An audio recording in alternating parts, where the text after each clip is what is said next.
welcome back to We're Gonna Talk About It, and welcome to season 2.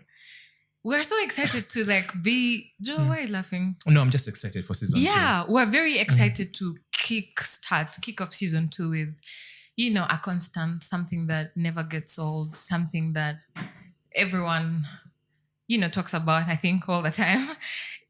Well, we're really, really excited to kickstart season 2 with an episode about love, So today is Valentine's Day, and Joel and I thought we could spend today here together because we love you guys. We love you guys. So today we are, whether you're in a relationship or you're, in a situationship, I think 90% of this generation usually are. Or you're rolling your eyes at the whole thing. Still, this episode is really for you. But Joel and I are not here for the usual romantic clichés. We're going to try to go as deep as possible. And aren't we? We are. Yeah. So today we're going to ask very deep, heartfelt, unorthodox and orthodox questions about love, because it's the season. And I have so many tough questions for you, by the way. And you guys also rarely get Joel and I alone.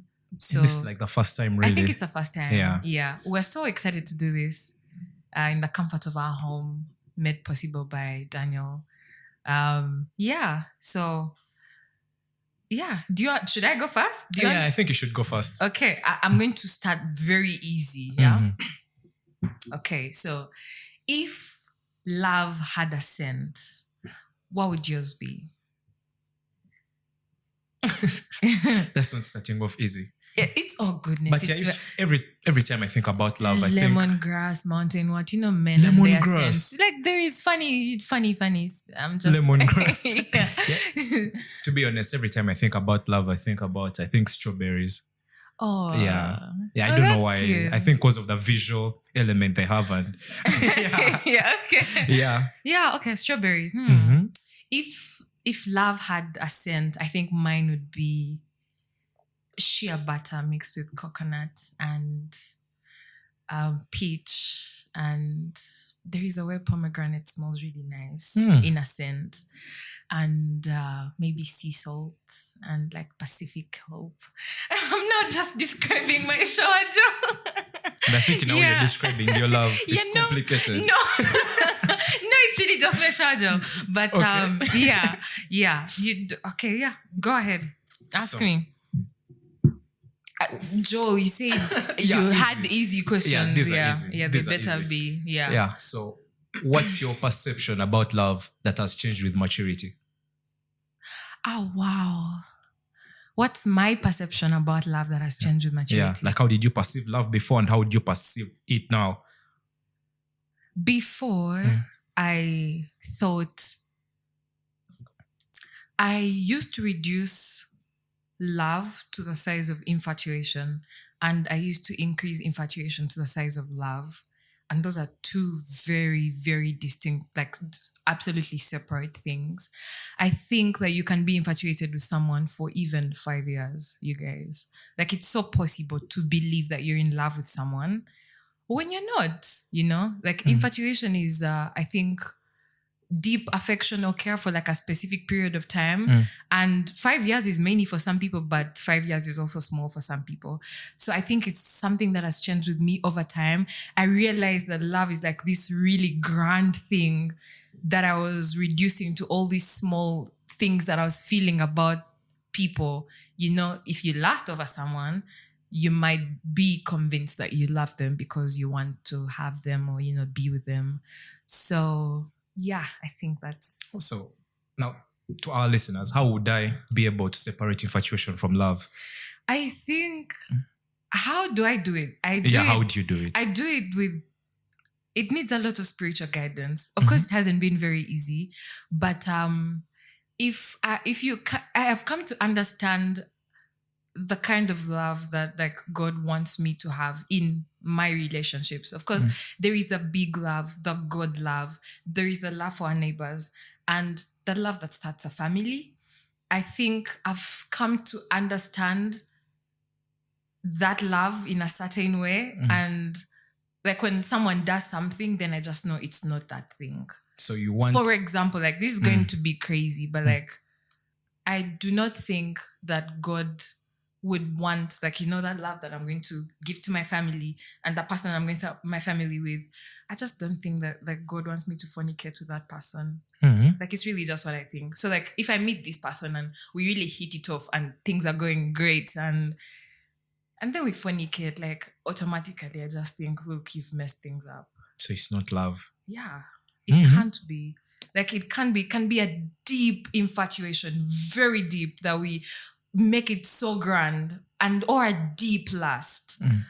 Yeah, love is so special and it's so many beautiful things. So that person should be able to replicate how God love does. Yeah. In other words. Yeah. Okay. Do you think that's possible though? Yeah, that's hard. But if that's the standard you've set for yourself, I think it's amazing. Yeah, that I'm going to find an amazing person. Yeah. Yeah. Okay. All right. Okay. Wow. That took everything out of me. Okay. So if you could bring back one old school love tradition, what would it be? Letters, definitely. Yeah. Letter sending. Yeah. Yeah. Yeah. Yeah. Yeah, that would be Oh, it. the phones have really spoilt us. Right? Yeah. So you're always looking forward to someone's text. But this time you would have to wait, I think, Until a week. the pigeon brings it Yeah, back. and Yeah. probably, yeah. Yeah. Oh, yeah, like the poster. But sometimes it could be our location. So what would you want to be brought back? Some old school love tradition that you fancied? I don't know. People still dance together randomly. Dance? Yeah. Like, no. Now you see, the thing is, now we have the new school club dancing. That one, no. Oh, you mean like the Bridgerton kind of dancing? Yeah, that kind of thing, you know. Anywhere, like on the streets, anywhere, in the rain. That, yeah. Now guys are going to say I read too many books, but it's it's that I don't know. There is some more profound ones, of course. It's so crazy. When I wrote this question, I didn't deeply think about the old school tradition that I'd want to bring back. But letters is a beautiful thing. Yeah, letters. Yeah. They capture the emotion. And they do. And it's like, it's so intentional in a way because like you've written it. With the effort. Your hand and the effort. And then you've like cursed, you don't get to erase. You don't get to not send the things that you want to say. So, I think yours is good. Ask me. I'll keep thinking and I'll let's probably go with dancing. Asian dancing. Yeah, Asian dancing. Because if it's Africa, it would be different. Yeah, it would be that guy with like the big boom boxes outside, and I get you. Okay. So Valentine's receives a lot of criticism from like the general public. They think it's cliche and and some people have done research. They think it was more of a tragic event and shouldn't be celebrated in the form of love. Because that guy went to jail? And he was dragged along the street and everything. So why are we celebrating a tragic event in that way? So in a way, people think we are being indoctrinated. Yeah. But in your personal view, what do you think about Valentine's? Would you want your partner to make it grand? Do you even believe in Valentine's? Tips. Wow. Can I start with an unpopular opinion? I think usually sometimes there was that point where I really believed that everyone that like rolls their eyes at love and people being loved simply had not experienced a certain kind of like profound or fundamental love.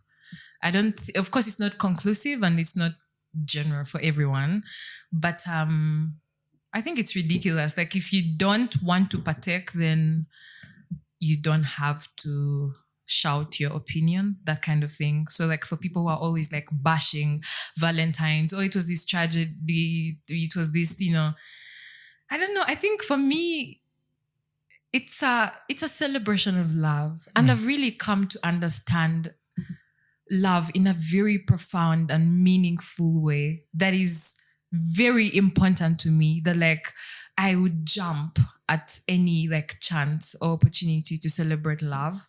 I would get Valentine's, and I know it's for usually like romantic partners, but you can choose to celebrate Valentine's with God? anybody that you did. Yeah, with God too. Like, Yeah. like after this, we could like just go and do like a quick Bible study or something. But like, I'm saying, Yeah, I agree. We should actually do it. I think I love it. I love it. Like I understand the root of like the tradition is a bit what's it called? It's tangled in things that, people don't, I don't know, you get what I mean. But I think it's worth celebrating. I don't think that everything that got its root or its birth from like tragedy doesn't have to be celebrated. I might make a funny comparison, but like BLM was born out of Black people being killed. So does that mean because it was like tragic events? Is that Tragic? Oh my goodness. Tragic events, does that mean we don't like celebrate those days? Yeah, I don't know. But I love love. I've spoken too much and now my things have mixed themselves. But no, like, you make a point, yeah. Yeah, I definitely want to celebrate it. And it's something that I feel like, even though it's not very grand, if my partner can find a way to make me feel it, that's what I care about.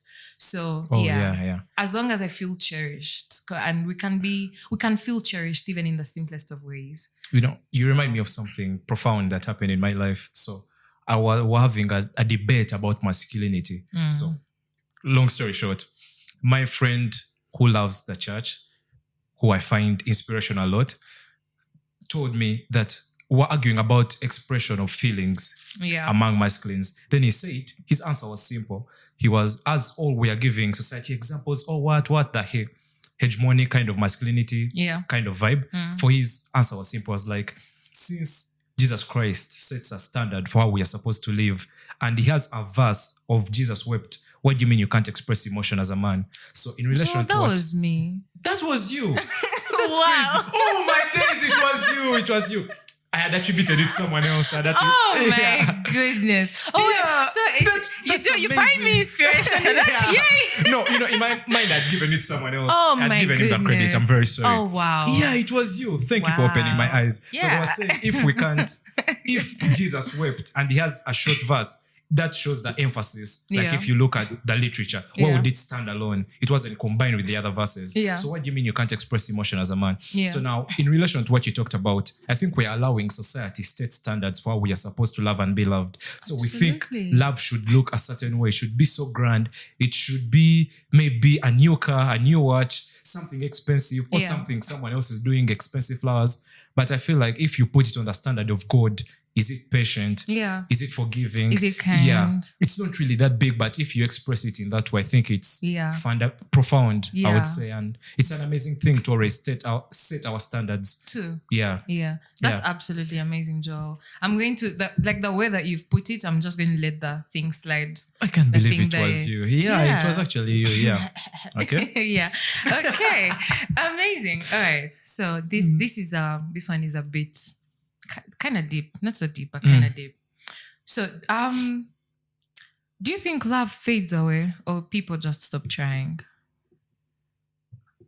Yeah, the first question I asked you of what is your perception about love that has changed with maturity? Yeah. So I'll use that to answer this question, because growing up, I thought love would be, because I grew up watching so many rom-coms. Yeah. And as you know, sometimes we allow society to set our standards for how we are supposed to be loved. So every time I would envision my relationship, my ideal... What's your favorite rom-com? Sorry. I would go with Titanic. Yeah, Titanic. Okay. Amazing. It's not cliche as most people assume. I cry every time I watch it. Yeah. Yeah, so since we allow such things set our standard, like the Hollywood industry. So every time I would envision love, it would be something that's, you guys are in love, like, how they put it out there. Yeah. Yeah, and it's strong, it's what. Yeah. But then what has changed over time with maturity is that love is trying and love is a choice. Yeah. So you choose to love someone. Yes, you'll get infatuated with them at the beginning. Everything will be nice because, of course, it's the hormones and I was doing a scientific research on love, and they were saying usually why we think we are so in love at the beginning stages of a relationship is just the oxytocin and the dopamine. Yeah, you're waiting for the text, but you're not sure if they love you back. Yeah. And you send a message back. The excitement. It's just, you're being excited. But then when you grow comfortable, you assume you no longer love this person, but you just feel safe around them. So now it's different. It's now a different phase of love. You're no longer excited. So what happens? You have to put in effort continuously. Yeah. And I feel something with friendships, because I was having this conversation with Trevor some time back. Shout out to Kama Mark Trevor. Yeah. About friendships. So we're talking about how in our friendships, we assume friendships should be a normal way, like, yeah, man, be my friend, I'll be your friend. Not so much effort. Yeah, like, why are we overthinking it? But then when we started looking back at our friendships, the ones that had actually failed, we didn't put in a lot of effort. Like, you do not call this person randomly, oh, can I take you out to dinner? But these people are other people you want to call when you're in a bad situation. Yeah. Oh, can you lend me 100,000? Yeah. So what zeal so would do you they go have? out to dinners with Trevor? Yeah, obviously. Yeah. Okay. Yeah, it had to change a little bit. Though we are not where it's supposed to be, but we are trying. Yeah, we are working on it because it came with self-awareness. Yeah. So if you have to put, like, I feel like your partner should be your friend first. So if your partner is your friend, you obviously invested time. We have to go out. We have to go for dates. I will do these acts of service, everything combined. And you will have to put in effort. So that's how you do it when you're loving someone. You have to unlearn their old behavior, relearn, because if a relationship has gone 10 years into the future, they're not the same person. Yeah. The Joanna of 2015 won't be the Joanna of 2025. Oh, so I have to unlearn that Joanna and adapt to a new Joanna. That's effort. It takes time. Yeah, even when you have kids and, you have to put in some effort. Yeah. So yeah, I think love is work. Yeah. It has to be work. Yeah. So people who dread work, I don't think they can find a profound love. Amazing. Yeah. So love doesn't fade away. It's the people that change. Yeah, it's the people. And you mentioned something about, like, how you grew up watching so many rom-coms. And there is something that I realized about, these things is, of course, these guys are creating these films for entertainment purposes. So they are going to try and fit an entire love story in 3 hours. Right. In 2 hours and 30 minutes. In 1 hour and like 15 minutes. And that's the thing that people forget. They want to feel and experience everything in a day. But like, it takes time. It takes time. You pour into someone as they pour into you. And another thing is, we really can't run away from the comfortable, because if you're with someone and then you choose them, then you know them, then you get to know them like more than like you knew them. So you get comfortable. There is layers to them that you've uncovered that other people haven't uncovered. So of course there is that familiarity that makes you absolutely comfortable with them. And I love the word that you used. You said safe. Yeah, safe. Yeah. So of course things change, and with comfort you have to get new tactics and new ways to keep. Yeah. That's cool. That's really cool. Yeah. You asked me. Yeah. So would you go ahead to marry someone who your parents might not approve of? Okay, let me say you believe you're in love with someone, but then you present this person to your parents, and after like the interaction, they tell you, no, we don't agree. You shouldn't marry him. You know how African parents can be. Yeah. They won't even say that we don't agree. They'll say, you shouldn't marry him. Yeah. What would be your reaction? Or your take on that? That's so crazy. The crazy thing is, and in this country, it's like a very possible thing. I'm so glad you've asked me that question, because, there's so many factions, and this faction says, no, not from there. So that kind of thing. There is that also. Yeah. So a bit of tribalism. Yeah, there is so much tribalism in this country. And I used to think that with like our generation, it's something that would kill. But it's, I don't know. I don't see how we're doing that very well. Anyway, first of all, now a very deep believer of like, the person that I really do end up with, someone that I love, someone that God has called me to love. And that means that if my parents didn't want me to be with them, but I was certain, like, I'm choosing him. And I'm not choosing him over my parents. I'm just choosing him for me. Like, I'm choosing him because he's the one I'm going to make a family with. I don't know. I think you have a good point there. I'm choosing him because Because I have to, because my parents chose each other and they had us, and then they had their time. And like I understand sometimes it's really guidance because they have seen some things that we haven't. And because they've experienced marriages, we haven't experienced marriages. Sometimes perhaps their fear just pours over from their cup into our lives, even though some of the things they fear are non-existent in our lives. So I think, I don't know, but I feel like I'd definitely choose him, because if he has been God picked for me, then definitely God will also equip me with the way to deal with a challenge that my parents haven't that very accepted. exact situation, yeah. Yeah. So I'd choose him. Would you choose her? There is a notion you that have a muchiga. no. Look at it this way. Okay. There's a notion that your parents are your gods on earth. Yeah, like which God they are. bestowed them that kind of authority over you. But still, I do not subscribe to the notion that I would take their thing as gospel truth, because they could have had their time where things do not work out because they didn't marry a specific stereotype. Yeah. So I feel like we should have a one-on-one conversations. I think what causes the problem is that we do not want to face situations head on. Maybe we are a bit dismissive with relationships, and a relationship with your parents is also a relationship. That what we say, that you continuously work on your friendship, romantic relationship, you should also work on your parent-child relationship. Yeah. So you should have a conversation with them. Like if I said something either Trevor or Layton did not agree with, we talk about it, right? Yeah. Then we resolve it. Yeah. Then at the end of the day, we could be on the same page. Yeah. Same thing with parents. But I think with your notion... like, imagine they say, no, really, we understand and you love him and he might be a good man, but she might be a good woman, yeah. But she's from this tribe. If it's entirely tribe, then we shall resolve it. A bit of mind opening about tribalism. Then that's easy, actually. That's very easy. Some of like these specific beliefs in like the older generations have been embedded in them for so long. Like we're talking about like 40 years, 30 years, this person believes this thing. What's that thing that you could say that you think, could possibly change their minds?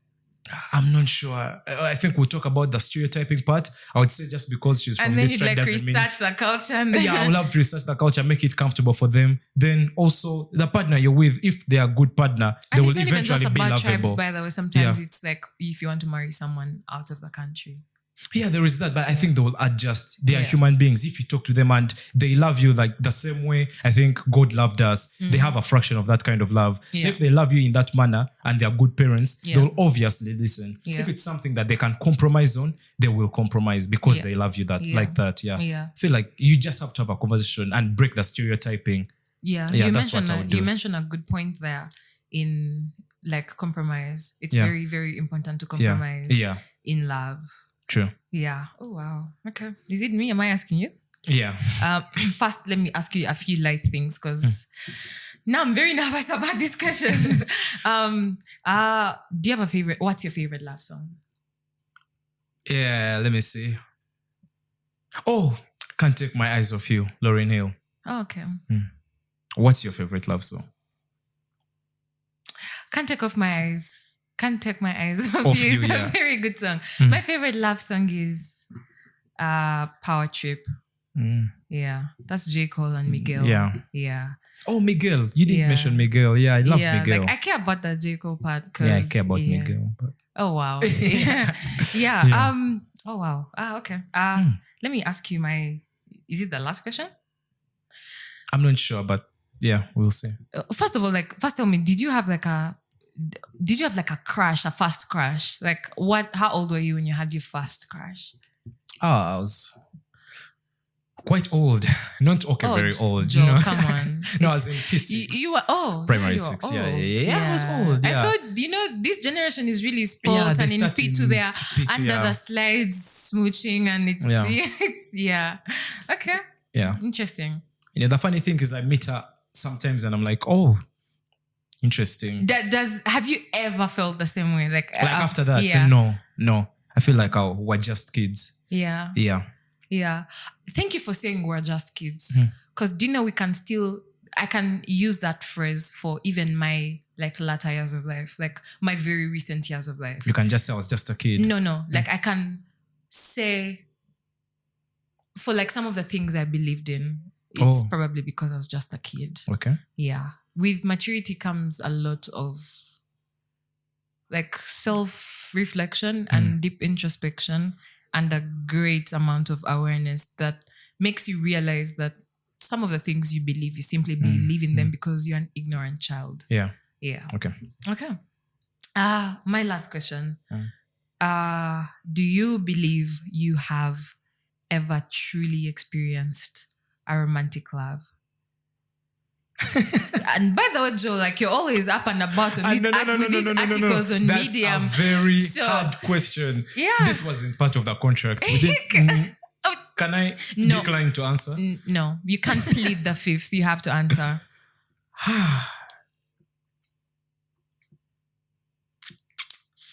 What's the question again? Oh, wow.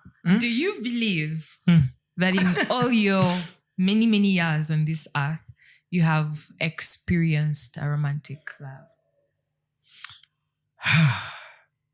Romantic love. Yeah. Yeah. Like that love, deep love that you'd like want to repeat that. Like you'd really want to feel that again. Feel that again. Yeah. Would you want to feel it No, again? why is this question so hard? I'm not sure. I'm not sure why it's hard, but it's hard. Would you want to feel it again? Feel it again. Love is beautiful, yeah. No, we fall in love in phases. Like I read that article of you have three loves: the first love, the second love, then the real love. But I don't know if I subscribe to that kind of mentality. But I would say I have experienced love, and I'm glad that I have. And you the part of I would want to repeat it, I'm not quite sure because we had our differences. Shout out to that girl. Yeah, we had our differences. So I'm not sure, as long as maybe those differences have changed over time, of which people hardly change. That's the only one I would say that I would want to repeat that specific kind of love.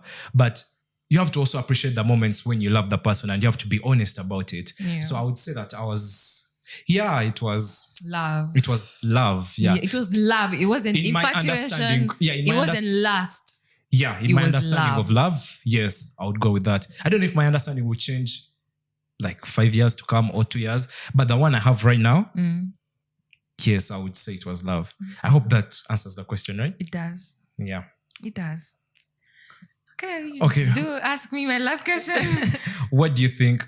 Oh no, before I go to my last question, what's your love language? You remember the time we had a conversation like this and I told you my love language is consideration. Yeah. So my love language has to be all of them combined. But I think at the top of it is let me just do it. My love language has to be acts of service, I think. You know acts of service. Yeah. Acts of service. Yeah. Why you look at me like I should have said touch or something? No, acts of service. Yeah. But ultimately, my love language is consideration. I would have loved to talk about it in detail, but I think that will be a story for another day. So, like, if we could get all of them and merge them into this big batch of That would be a love language. consideration, that would be my love language. Yeah, I think you raise a very good point. And I think it's you who told me this. You told me that. Oh, finally, I get my credit. Yeah, for this one, I remember it was you. You told me that we do not love people in your love language. You love them in their love language. So like you said, yours is acts of service. Yeah, if I find someone whose love language is gift giving, so you should have the maturity or the self-awareness to recognize that, since they love gifts, I should be able to reciprocate that. Yeah. Then they should also have the maturity to read that you love acts of service and love you that way. Yeah. It's not that it's a selfish mindset to say, I have this love language, so and also they should all be combined. Though people have the one that touches their vulnerable self. Yeah. So you see compromise, you see there is compromise, then there is consideration in that, in being able to love someone in the way that they love to be loved. Yeah. Yeah. So what's the most important skill someone should have for their relationship to thrive? Most important skill? Yeah. Or knowing how to talk to God, for me. That is it. There is this thing that now I've really come to believe and love, but like a man that loves God very intimately is a man that no doubt will love you very deeply, unquestionably. Yeah, that's true. Yeah. That's and true. the thing with this generation is they really don't want to tap into their spiritual, like no one wants to read the Bible, no one wants to talk about God, no one wants to, it has a certain face that people don't want to associate with. But it's really, really important. I want for when my children grow up, I want them to be able to say, my goodness, my parents are the reason I'm here because they pray. They know how to talk to God so much. When I look at most of our relationships these days, what will those kids say if we continue like this? So I hope that perhaps, of course, some few years down the road, things will change. But for me, that's the most important skill, because if you're able to tap into your intimacy with God, there is so many things that get revealed to you. There is so many things that you start to see. There is so many conversations that change meaning. And like when you meet someone, somehow almost you can feel like why you've met that person and how fast or how slow that person should get out of your life. So I think it's a very important skill because it allows you to tap into a higher wisdom. And there is nothing more beautiful than being controlled by like that godly wisdom. And I understand sometimes it sounds like unreasonable when we step out of the systems and the standards of the world, because it's what we know, it's what we're familiar with. And people's brains don't love to get challenged or questioned. But that's it for me. I think I concur. Yeah, that's a very... Me, I would go with communication though. Okay. Not in the cliche where we have understood it that, talk about this. Yeah. I feel like it would be in a way that we do not omit to talk about things that we are supposed to talk about. Yeah, for example, if I notice my partner there are some things that really piss me off, that the small things that they do. And in like the comfortable levels of the relationship, I think you should have the courage to point them out, and also the emotional maturity to bring them out in a way that won't come off offensive or maybe defensive or deflective.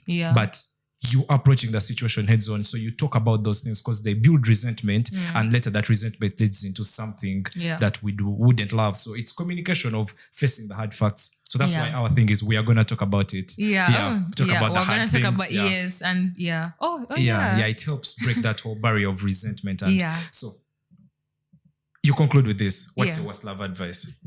My worst love advice? Like the worst thing about love that someone has ever told me? Yeah, something people or someone told you that you feel like was absolute rubbish. Probably you believed it then, but now you feel like, no. He will change. He will change. Yeah. Yeah, I love that. They never do. Yeah. And what's the worst? Mine. Yeah. Yours is good now. Mine no longer seems that good. He will change.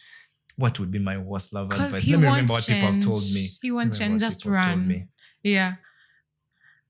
I think it would be people made a certain way. Every man cheats. Like don't feel guilty about that. Oh, no. It's this one. Men do not cheat with emotion while women do. Yeah. So forgive a cheating man, but do not forgive a cheating woman. I think that's absolute rubbish. Bogus. Yeah. That's oh my goodness. Guys, oh my goodness. This has been so fun. Like I want to extend this year, but we have to. We have to go for the Bible study. Yeah, we have to do that. Please. So, but we're so glad that you guys were able to tune in to our very first episode of this season. We just really want to thank everybody in a very special way, by the way, because the very first time that Joel and I sat at this table and we're like having these conversations, there was always, that kind of, imposter? Yeah. Oh. Sort of like we'd ask ourselves, in what capacity are we here? What are we doing? What are we even thinking? But it has been a very beautiful journey, especially supported by you guys who engage with our content. And then you share and then you give us good feedback. Like there is people that have been asking, oh, where is season 2? Where is season 2? So like you guys have been a very, very fundamental part of our journey. And we just want to thank you because today, sitting here at this table, we feel so comfortable because we know we're just having conversations, and that's why we're just gonna talk about it. Yeah. Amazing. Yeah. Next Josie, by the way. Oh yeah, what's happening? Yeah. But although anyway, it doesn't matter. Yeah. Okay. Yeah. Okay.